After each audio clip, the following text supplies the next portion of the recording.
all land and property records of India on blockchain। एक blockchain based land registry ledger बनाइए। पहले 10 major राज्यों शहरों से शुरू करिए, महानगरों से और टियर 2 सिटीज से, जिस blockchain ledger में हर रिकॉर्ड, हर सेल, हर म्यूटेशन, हर इनहेरिटेंस को एक डिजिटल रिकॉर्ड बुक में डाला जाएगा, जो एक ब्लॉकचेन लेजर होगा, जो टाइम स्टैम्प्ड होगा, टेम्पर प्रूफ होगा, 100% ट्रांसपेरेंट होगा और रियल टाइम प्रॉपर्टी ट्रैकिंग आप उससे कर सकेंगे, जिसके चलते इंस्टेंट टाइटल वेरिफिकेशन होगा।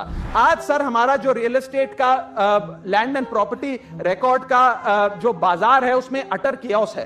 कियोस इसलिए है कि लोगों को रजिस्ट्रार के दफ्तर के बाद धक्के लग रहे हैं, दलालों ने उन अफसरों पे पूरी तरीके से कब्जा किया हुआ है, प्रॉपर्टी टैक्स में चोरी होती है, सर्कल रेट को एक्सप्लॉइट करके कैश में प्रॉपर्टियां खरीदी जाती हैं, फर्जी कागज, कब्जे, टाइटल डिस्प्यूट, न जाने क्या क्या चल रहा है, जिसके चलते आज 66% of India civil disputes are land disputes. 45% of properties lack clear title in India. India ranks 133 out of 190 in property registration efficiency.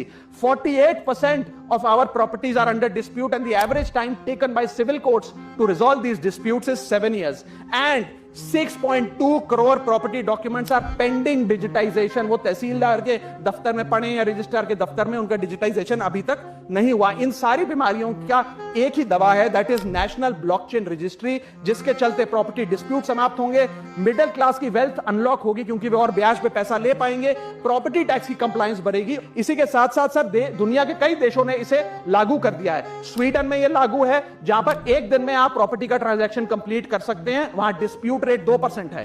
Georgia में है, जहां 3 दिन में प्रॉपर्टी का ट्रांजैक्शन खत्म हो जाता है, डिस्प्यूट रेट 1% है। और यूएई में है, जहां 10 मिनट में आप अपनी प्रॉपर्टी खरीद बेच सकते हैं, वहां डिस्प्यूट रेट 1%